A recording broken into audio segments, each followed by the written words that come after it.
investigation is ongoing, and there will be a second briefing once all of that information comes back and is complete. Those of you who know how we operate know that is what we do. We speak with what we can, when we can, but we will not go ahead and state or confirm anything that would be remotely incomplete and not decisive. So what do we have here? Well, first off, Matthew J. Ruth, he is the actor. And this is the only time I will mention his name. After this, he will only be referred to as actor. What occurred begins actually on September 16th at approximately 11:23 p.m., and we must start there, because this began as an incident of domestic violence. There was a call that came in from the mother of his ex-girlfriend that the actor was spotted on her property with binoculars, looking through the residence, looking through a window. The mother of the ex-girlfriend advised that it was a white male wearing camouflage, and she could see him through a trail camera that was standing in her driveway. And while en route to the location, the mother of the ex-girlfriend advised that the male possibly came there in a black truck that was parked on Emig Road around the corner from the residence at 1879 Hare Road. Officers responded, and upon initial arrival to the property, they did not locate the male. They went to Emig Road and did observe the black 2000 Ford Ranger pickup truck parked along the road in the woods line.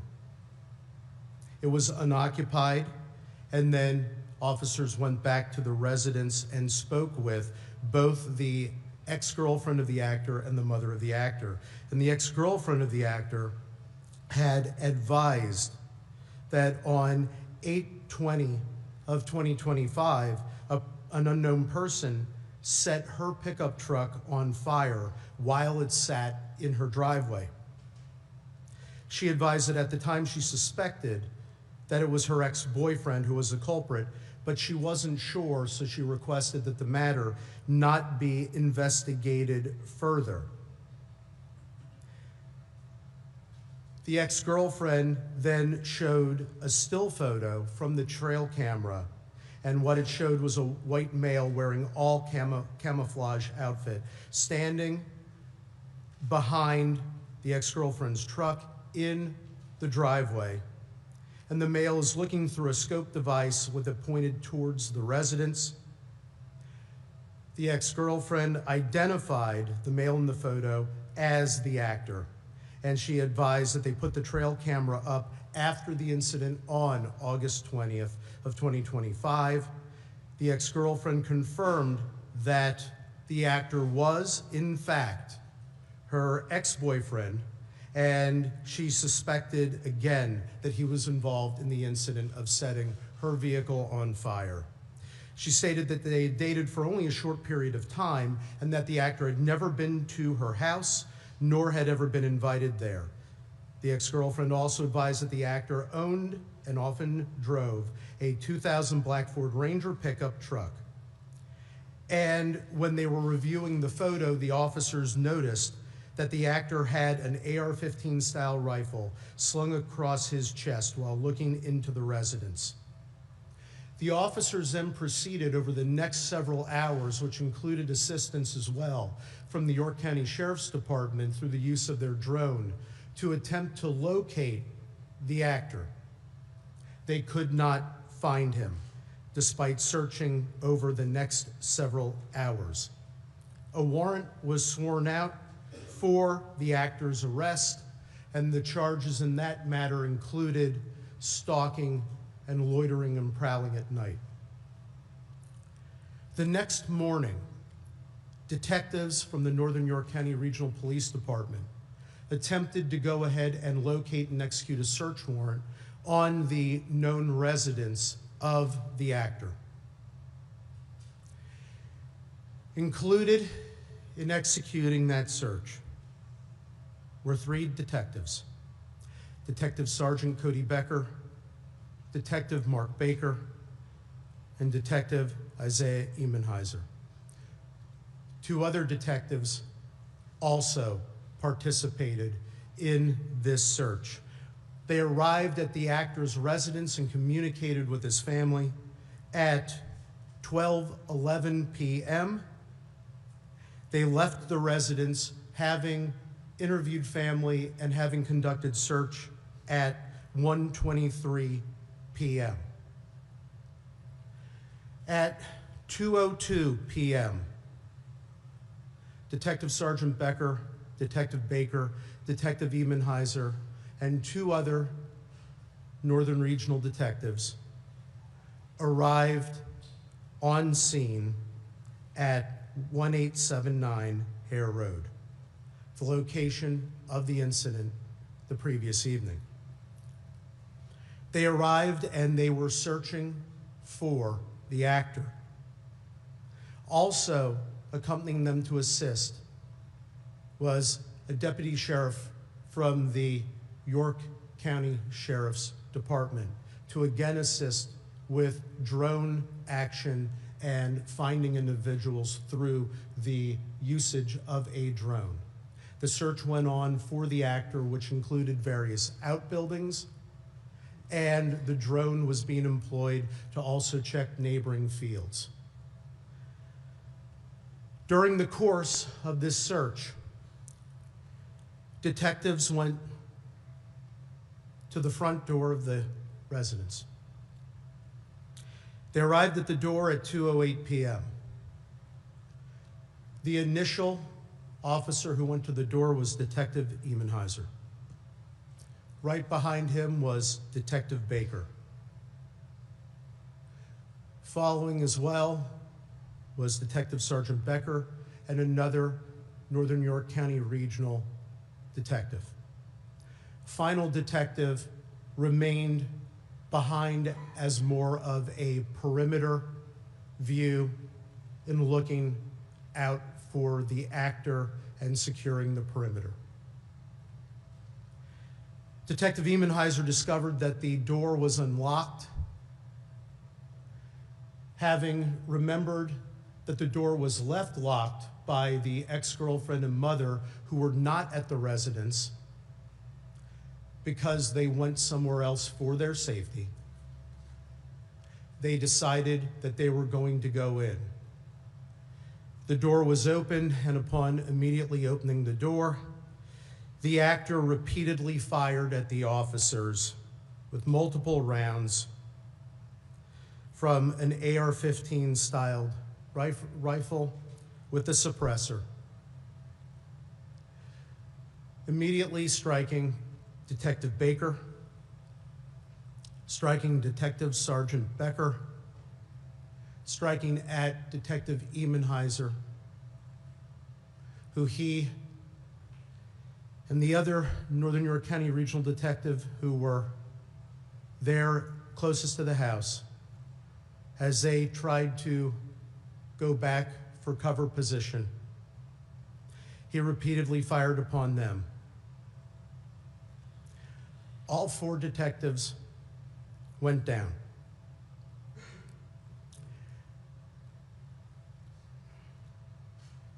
The actor then proceeded to turn his attention to the deputy sheriff. The deputy sheriff and the other Northern York County Regional detective began to position themselves to return fire. The Northern York County Regional detective repeatedly fired at the actor. The actor did strike the deputy sheriff who was by his vehicle and also struck the vehicle. The deputy sheriff did himself remove his 9mm. The Northern York County Regional detective was firing at the actor with his AR-15 style rifle. The actor repeatedly was firing his rifle at the deputy sheriff, striking him. The deputy sheriff went down and went to try to retrieve his rifle and go for safety, as well to take cover to return fire. The actor went up towards the roadway where the vehicles were to engage in fire with the deputy sheriff, continuing to fire at him. The deputy sheriff returned fire with his 9mm handgun. The Northern York County Regional Detective also was returning fire with his rifle. While up at the roadway when the actor was there was a final exchange of gunfire. After that exchange, the actor went down. The actor became deceased. Following this, the Northern York County Regional Detective immediately went to see about rendering aid. He immediately went down first to his fallen officers from Northern York County Regional Police Department by the house and discovered detectives that were non-responsive. Detective Sergeant Cody Becker, Detective Mark Baker, and Detective Isaiah Emenheiser were all killed following the brutal ambush that was committed upon them by the actor. The final Northern York County Regional Detective was critically wounded. The other Northern York County Regional Detective immediately began to render aid, as he also called out to have responses from other law enforcement and other emergency responders. After rendering aid there, he realized that the deputy sheriff was also critically injured. The detective for the Northern York County Regional Police Department responded to the deputy sheriff and immediately began rendering aid to him as well. From the time period when the detectives arrived at the front door preparing to enter to when the shooting stopped, they arrived at the front door at 2:08 p.m. All shooting had stopped by 2:10 p.m. and 16 seconds. At 2:14 p.m., the first additional officer arrives, another member of the Northern York County Regional Police Department. The detective rendering aid to the deputy sheriff requests that the other Northern York County Regional officer go over and place handcuffs upon the actor, not knowing his full status at that point. That was done so. And then numerous other law enforcement agencies and emergency personnel came to the scene to assist and render aid. The Pennsylvania State Police, as mentioned previously, took over lead in the investigation assisted by our county detectives. Numerous law enforcement agencies came to help to secure the scene, help with any rescue efforts. And when I say numerous, I can't tell you how proud I am of every single law enforcement officer in this whole county. They all came from everywhere to be there to help in any way they could. A search of the scene revealed numerous locations of various ballistics evidence that in a future briefing we will be able to catalog to go ahead and explain what it is following ballistics testing and following other information. Needless to say, at this point in time, from what I was able to observe on scene as shown and explained to me by the investigators, it corroborates fully what we have just stated and also shown through visual and also through other interviews. Inside the house, besides discovering the initial casings from where the actor began his barrage of murderous activity, they also discovered in the basement that he had killed the black Labrador that was owned by his ex-girlfriend's mother, shot one time. We are currently investigating further aspects of motive. So we will not speculate on the full profile of the actor. Numerous other search warrants have been executed. Other things are being analyzed. There is one motive, though, that is clear for everything, and that is the hateful scourge of domestic violence. That is what brought us here. That is what brought law enforcement here. That is what started all the activity. The whole sequelae is there. And yes, thanks to the actions of the Northern York County Regional Police Department, supported by the York County Sheriff's Department, we have 2 lives of the residents there that are saved today. Because make no mistake about it, and this I can conclude by all reasonable inferences from all information without speculation.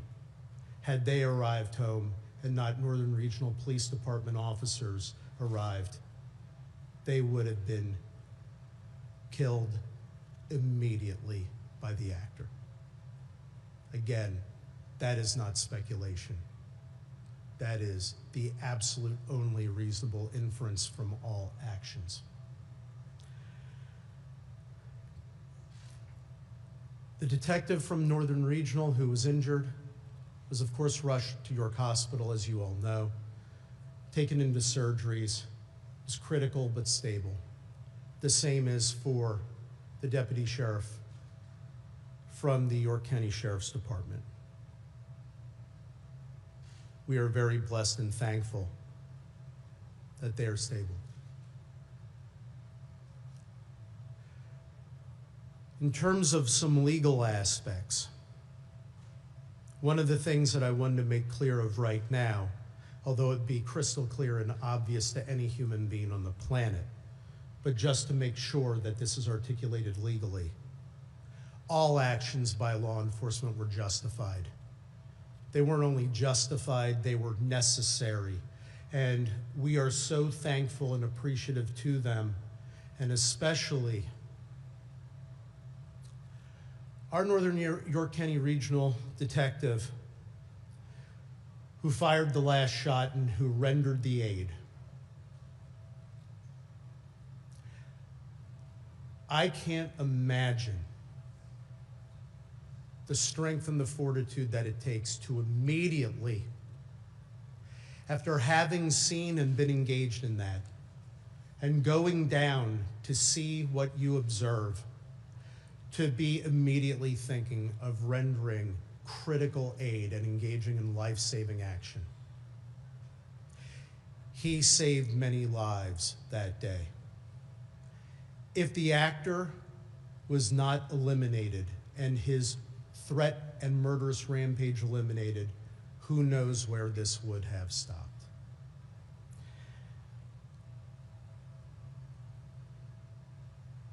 Detective Sergeant Cody Becker, Detective Mark Baker, and Detective Isaiah Emenheiser were all credits to law enforcement. I personally knew them very, very well. They were wonderful. They were mission-driven, and that day they continued their mission. Well, their mission is now complete. You kept the faith. You ran the race. You fought more than a good fight. You fought the critical fight for us. Job well done. Mission well served. And we will love you forever and all eternity. Final comment I want to make is about York County. This is my home. This is our home.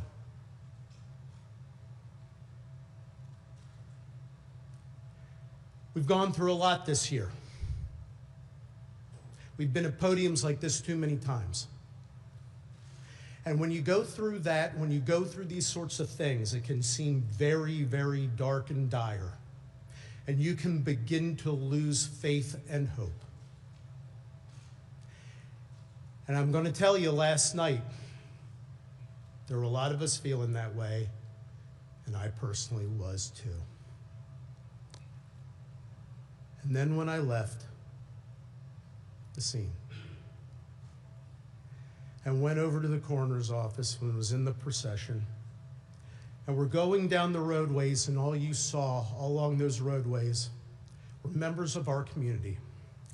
And they were standing there in the rain for hours to watch our law enforcement, standing there, the old, the young, families, children, waving American flags, waving flags and holding signs saying "Back the Blue," showing their love and appreciation for law enforcement.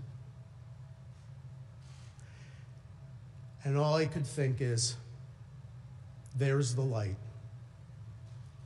There's Christ's light that drives out Satan's darkness. We are a great community. We are a safe community. We are a loving community.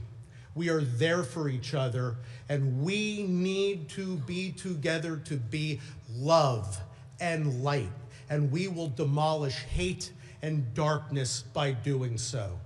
And by God, with every fiber of our beings, we will do that. This county will always be there for our law enforcement.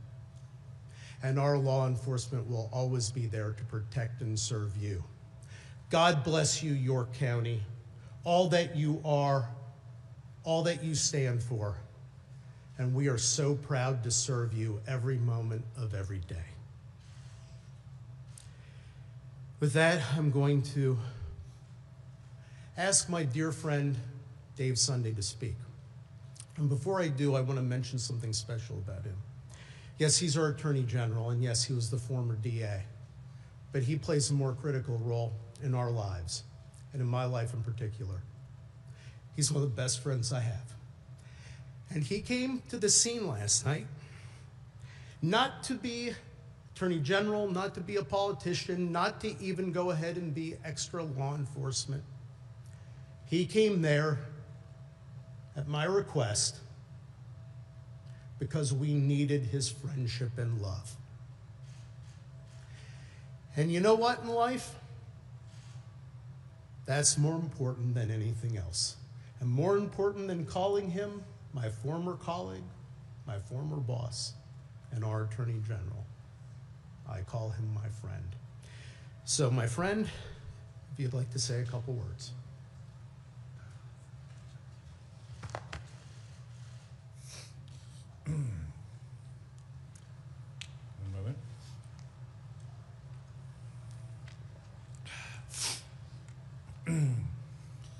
Good afternoon. After tragedies like this, we often look for reasons to explain unreasonable and unexplainable events, but oftentimes none come. Yesterday, 3 families received the call that law enforcement families fear each and every single day. They may not always talk about it or acknowledge it, but that fear is always there and very, very real. The fear that their father or their mother, husband or wife, beloved partner will not be returning home. I pray for the families who are dealing with unfathomable loss, and our hearts remain with the 2 families who received a call about their loved ones being seriously injured, and we pray for their recovery. This law enforcement community needs us right now. These families need us. The police departments, York County and the Commonwealth needs everyone to respond with grace, with love, with support, and yes, prayer. Police officers do not ask for awards, accolades, or attention.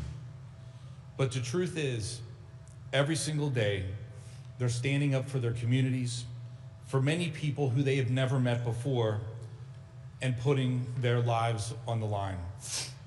Many of us have been in a position where there's been an emergency in our lives, and we've needed help. And we've had to call 911, and the police come. And they oftentimes can fix a situation. They can make you feel better. They can take care of you. And after that's over, they leave. And as a family, you may come together and say, thank God we got through that. We're okay. But those police officers move on to the very next call. And then they move on to the very next call. Every day, every week, every month, for years, decades sometimes.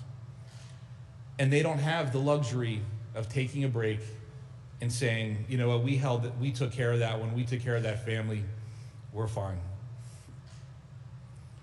And this kind of detail in particular, when you're talking about a warrant, is some of the most absolute dangerous work our police officers do, because they never know exactly what they'll encounter. The officers involved with this incident went to a home to protect a woman and her children. They encountered a force of evil, hell-bent on taking lives. Think about that. Think about what these officers went through. And I ask, do police officers not deserve the full embrace and support of society? Being a police officer means kissing your spouse or partner and children goodbye every single morning or afternoon, depending on your shift, and heading off to a job where you have no idea what you're going to run into that day and what will be required of you. Our police officers today are so much more than law enforcement officials. They're social workers, mental health professionals, counselors, crisis interventionists, child care workers. And they have the bright light of public opinion and judgment shining on them every single day. But yet they perform their duties without hesitation, true to their oath to protect and serve. Yesterday, 3 brave officers gave their lives to fulfill their duties. In the midst of that gunfire, their mission expanded from protecting a family to saving one another, and those actions saved lives. Without committed, qualified police officers, any and every community in our nation is susceptible to lawlessness and disorder. Families and children are vulnerable. Our older residents are vulnerable. Who's going to hold the line between a free society and lawlessness? Well, we all can play a role. I've heard it said before that more and more we have come to expect less and less from each other. Looking around our world, it's hard to argue with that. Society has become programmed to devalue human life. Perhaps it's social media or the news environment that thrives on outrage, or the loss of in-person connections and relationships. But that doesn't mean that we have to accept it. We have to get past the attitude that we are not each other's keeper. Step away from the keyboard and talk to a stranger, talk to a neighbor, find a place to lend a hand. If we can't get beyond that attitude of selfishness for the sake of our society, then do it for the sake of these men, these heroes and their families. As one of Pennsylvania's most famous and favorite sons, Fred Rogers once said, "Look for the helpers." I implore us all to not only seek out the helpers, but support and empower them, emulate them. Again, the answers we seek, the logic or reasoning to explain how such a horrible, unimaginable tragedy can happen, they are hard to come by. So let's not rely on answers and instead take action. Not all of us swear the oath to protect and serve. Not all of us put on a uniform, but we are all capable of being the unrelenting force that overcomes evil. And I think we are. Late last night, after spending the evening at the scene of this horrific crime with our fallen heroes, my friends that were partners when I served as a district attorney, we made a very sad journey with their bodies to York. The rain was falling as if God himself was mourning with us. As I looked outside my vehicle window, lining each rural road, outside each home, standing in the rain were our fellow York Countyans, with American flags, holding a vigil for these men and honoring their sacrifices. I want everyone to know how important that was to the police officers and the law enforcement community of York County. It was so important to each of us who knew these men and considered them friends. That is the humanity that we need in this moment and in our world. Thank you. May God bless and keep these men and their families, and may he protect the men and women in law enforcement every single day. Thank you.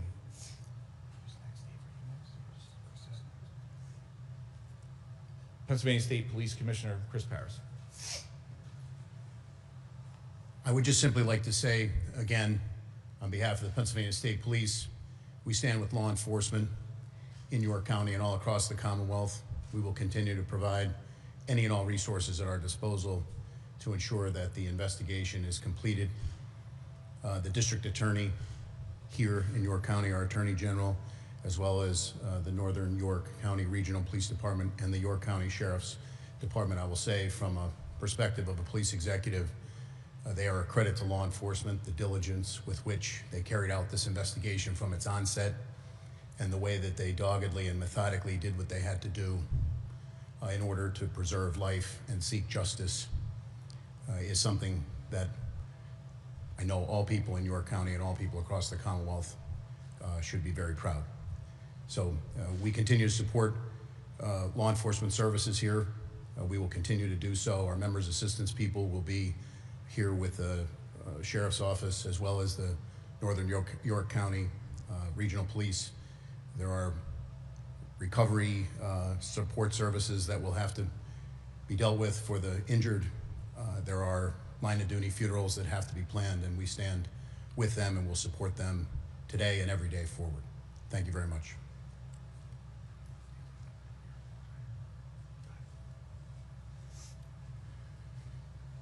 I stand here today to tell you the obvious. Our office is grieving. Our community is grieving. Our fellow men and brothers and sisters in blue are grieving. But what I can tell you, the only way we're going to get through this is prayer. And the support and the overwhelming support from our community, our law enforcement brothers and sisters, helps us to get through this. What I'd ask you to do is pray for my fellow colleague, Dave Lash. 3 of his men paid the ultimate sacrifice. And our condolences go out to you and your family members and to your support staff, because truly without them, we are nothing. They support us every day. I see them over there grieving. I would ask you to go home and pray. And with God's grace, we'll get through this. And pray for one of my officers that are now in surgery comes through. Appreciate the public support. Thank you.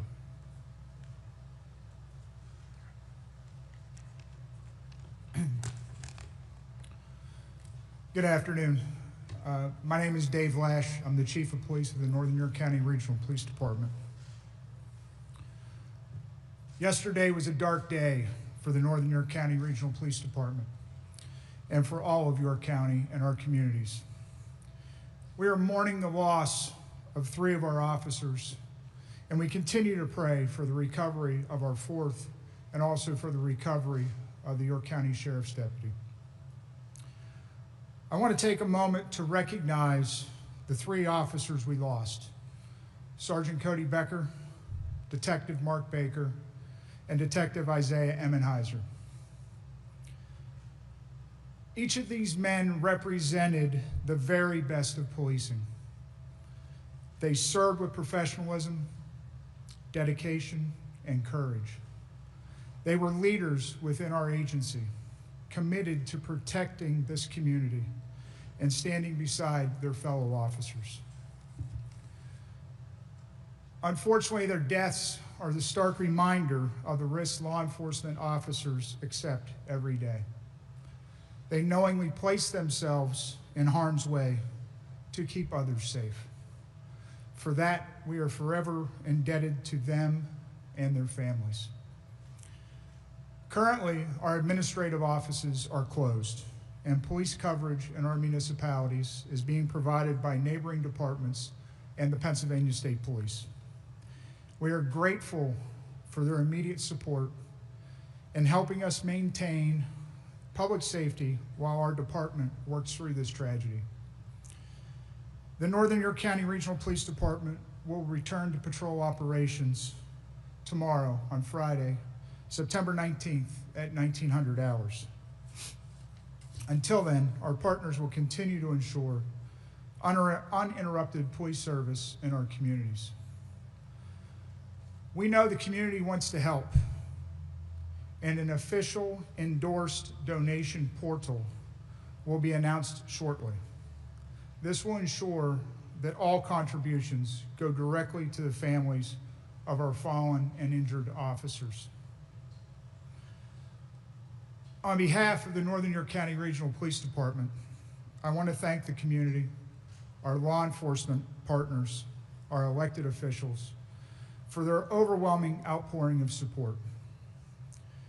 While nothing can erase the pain of this loss, your strength and compassion will help us and the families of Sergeant Cody Becker, Detective Mark Baker, and Detective Isaiah Emmenheiser as we move forward through the difficult days ahead.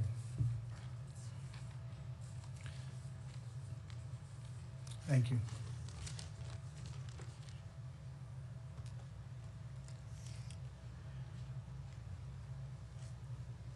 That concludes the comments that we came here today to make to everyone. I will be willing to take just a couple of questions, and the reason why I say that, those of you who are familiar with what we do in these circumstances, there will be a complete and full briefing in the future when the investigation is complete. There are many questions that we will not answer today because there is testing that is occurring.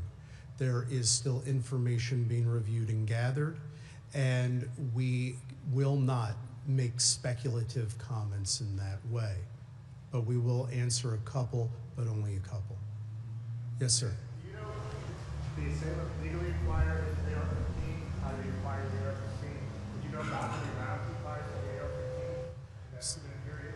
So we do have, so I'll say it this way, we do know what the background is that we are checking on for his ballistics purchases. That's part of the ongoing investigation, and we will be revealing that in the future as part of the briefing as those details are coming in. Second aspect, if you're wondering, is he a person not to possess a firearm? Based upon our information, we could not find any prior criminal convictions that would go ahead and make him a person not to possess a firearm. Regarding any issues with the quantity of ballistics, the only thing that I'll say at this time, a count was being done, but you have to go ahead and determine from which firearm something was discharged. There are methodologies for doing that. We are engaging in those ballistics aspects. So at this time, the only thing I will say generally is he fired many and multiple rounds, because to go more specific could lead to a misstatement of fact, and I will not do that. Were any of the weapons found inside the search of his home, and who was he living with in that home? I have not disclosed that. First of all, I have not disclosed who he's living with because out of their privacy interests. Second, all of the aspects of the secondary search that is ongoing, those items are being cataloged and are being reviewed.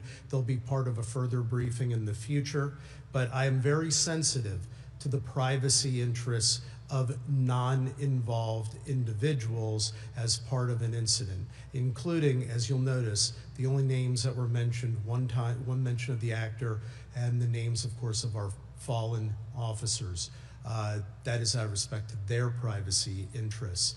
But in the future, with the briefing regarding that question, we will be going into detail of a cataloging of background aspects of this individual. Where was the actor located when he started shooting, and where were police located? So, as I stated previously, and I'll just repeat this one more time, at 2:08 p.m., the officers were at the front door of the residence, what we are designating as the front door of the residence. The actor was just inside the door. When the door opened is when he began to fire. How did he enter? What's that? How did he enter the home? I'm sorry, you got to speak loud. How did he get access into the home? So that is under investigation and review as well. They were conducting a more thorough search of the house, looking for those aspects. One thing we do know about him from what we were able to reveal at this point with full confidence and certainty is he carefully surveilled the entire residence and the outbuilding areas. So what methodology he used is still under investigation. To gain the access at this point in time, the only thing with 100% certainty that is appropriate for me to state is he did in fact gain access, had been inside, was armed, and did discharge his firearm from inside of there, and in fact also killed, like I mentioned, the family dog. Sir, can you tell how long before 2:08 he may have been in the house? So the only thing I will say at this point, we know he was in the house before 2:02 p.m. We know that he was not at his residence as of the police leaving at 1:23 p.m. In terms of the actually being inside the residence, from where he filed the fatal shots of his ex-girlfriend and her mother, that residence, that is still under investigation to see if we have clues of a tighter timeline than when police left in the early morning hours of the previous evening to the time of 2:02 p.m. The fifth officer, I think he was not harmed in any way, and to put a finer point on it, you believe that he fired a fatal shot that killed the suspect, is that correct? So what I'm going to say at this point, first of all, he did not suffer injury, physical injury he did not suffer. The trauma of an incident like this is unimaginable, but he did not suffer physical injury. Concerning the exact wound locations, ballistic aspects, all the things that will go into those evaluations, the reason why I do not want to comment on any of those matters at this time is, first of all, we have autopsies that are pending. They're occurring Friday and Saturday. There will be autopsy reports. And then there will be ballistic reviews. And I want to make sure that the next time I come before you, that I am able to state definitively what the order and aspects of the shots were from which weapon. So accordingly, that's why I am being resistant at this time. My statement of justification is blanket for every member of law enforcement, regardless what, where, whom, every single one of them, every action they took was 100% justified. But the specifics will be coming, but I must have those aspects of the investigation completed. It could be self-inflicted. What I have done at this time is I am waiting to go ahead and hear every aspect of the ballistics. There are many things that I do know. I do not commit to anything without having all information.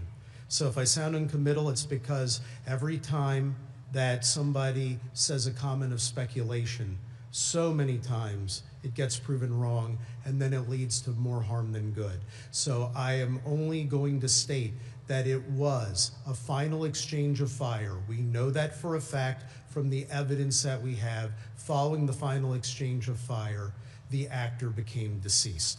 So I will leave it at that. you will know more in the future. I will take one more question because I know many of these questions will be the subject of the next briefing, and I hate having to repeatedly say this to all of you. Knowing that the actor was potentially armed, what precautions did your detectives and officers take in issuing a warrant for a potentially dangerous individual? So they did get the arrest warrant, as I stated. They did a complete search of the whole area that night. They went over to the actor's home the next day.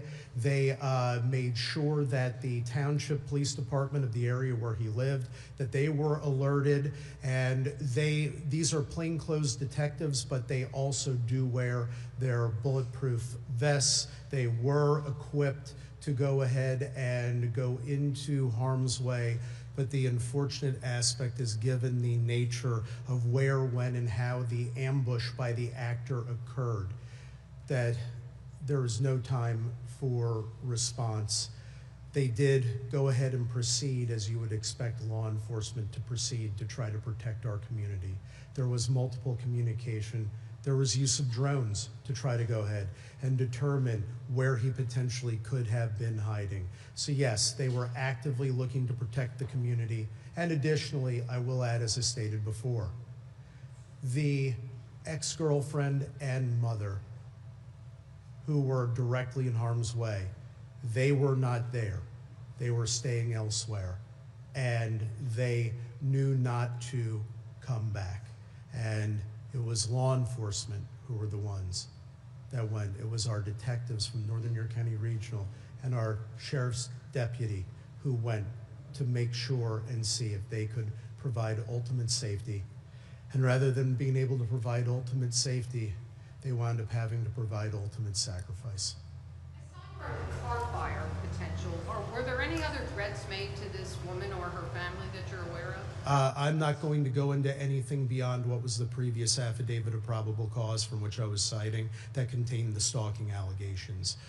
There are further aspects from interviews that continue to be developed, but that's the last, that is the last part of information I want to stick to from that aspect for right now, what is known, defined of public record, because it's very important to do so at this occasion. Thank you all very much for being here.